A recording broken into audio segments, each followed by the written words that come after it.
উঠি আমি মনে মনে বলি, সারাদিন আমি যেন ভালো হয়ে চলি।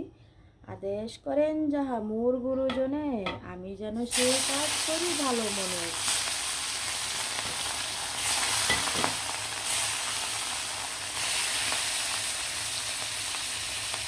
হাই গাইস,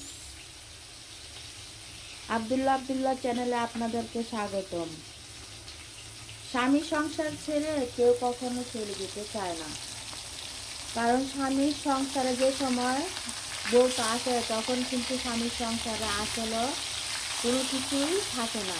একটু একটু করে যখন স্বামীর সংসারটাকে বড় করে তোলে, তার বড় করা তোলার মাঝে কিন্তু তার স্ত্রীরই অবদান।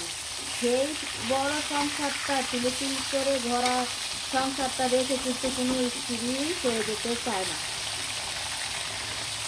স্বামী যদি খারাপ পথে চলে, স্ত্রী কিন্তু তাকে বুঝায়, বুঝে যদি হার মেনে যায় তারপরে তাকে বুঝার সুযোগ দেয়। সেই সুযোগও যদি সে হার মেনে যায়, তখনই স্ত্রীটা ভাবনা চিন্তা চলে আসে যে সে কখনো আমার কথা শুনেই না, সে আমাকে কোনো গুরুত্বই দেয় না, দামই দেয় না, তার সংসারে থেকে আমার কোনো লাভ নেই। যখন পিঠটা দেয়ালে থেকে যায় তখনই কিন্তু একটা স্ত্রী এরকম সোনার একটি সংসার রেখে চলে যেতে বাধ্য হয়।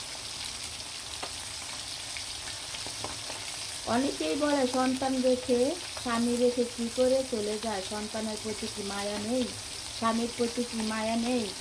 মায়া আছে রে ভাই, মায়া আছে। মায়া ছাড়া কি আর সংসার হয়? মায়া করে কি করবে? যে এই পুরুষটা নিজের স্ত্রীর মূল্য দিতে বুঝে না, স্ত্রীকে ভালোবাসতে বুঝে না, তার কাছে কোনো কিছুরই মূল্য নেই।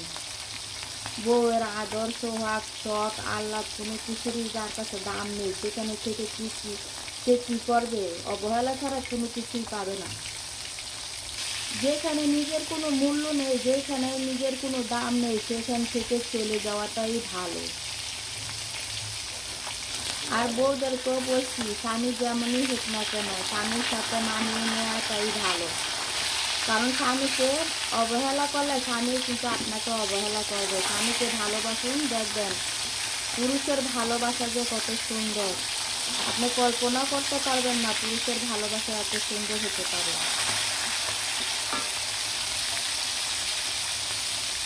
মাছগুলো উঠিয়ে নিলাম, ভাজা হয়ে গেছে।